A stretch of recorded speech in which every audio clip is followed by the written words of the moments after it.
चॅनलकडून वृत्तनिवेदक सुनील उमरटकर आपल्या हार्दिक स्वागत करीत आहे।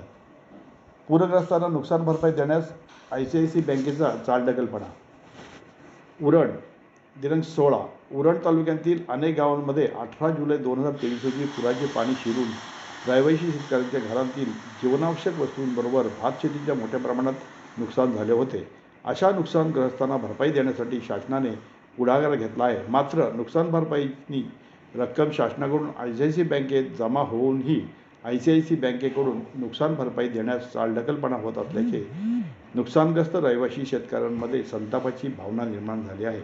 उरण तालुक्यातील चिर्ले, विंधणे, दिगोटे, वेशवी, जासई, कळंचुभुरे, कोपरुली, खोपटा व शेणी, सारडे, करळ, सोनारी, पागोटे, नवघर, बेंडकर, बोकडविरा, नागाव, चांडजे, केगाव, जसखार सारख्या इतर ग्रामपंचायत हद्दीतील अनेक रहिवासी शेतकऱ्यांच्या घरात 18 जुलै 2023 रोजी पुराचे पाणी घरातील जीवनावश्यक वस्तूंवरून भातशेतीच्या मोठ्या प्रमाणात नुकसान झाले होते। यावेळी नुकसानग्रस्तांना शासनाने नुकसान भरपाई द्यावी अशी मागणी उरणचे तहसीलदार डॉ. उद्धव कदम यांच्या माध्यमातून शासन स्तरावर सातत्याने करण्यात आली होती। शासनाने सदर मागणी दखल घेऊन शासन स्तरावरून ICICI बँकेकडून नुकसान भरपाई रक्कम जमा करण्यात आली आहे।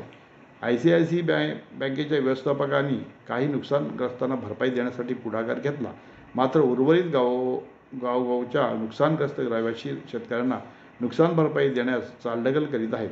त्यामुळे तालुक्यातील अनेक गावांतील नुकसानग्रस्त रहिवासी शेतकऱ्यांमध्ये ICICI बँकेच्या ढिसाळ कारभाराबद्दल संतापाची लाट उसळत आहे।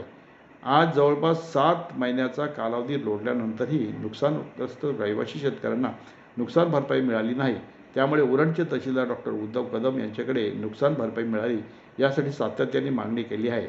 नपेक्षा नुकसानग्रस्त रहिवासी शेतकरी आंदोलन उभारतील।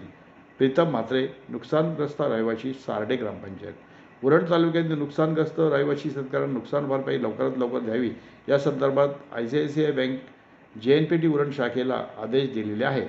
डॉ. उद्धव कदम, तहसीलदार उरण। ICICI बँकेकडे नुकसान भरपाई रक्कम शासनाकडून जमा झाली असून त्याचे वितरण करण्यात येत आहे। ICICI बँकेकडे JNPT उरणहून पत्रकार अनंत नारंगीकर।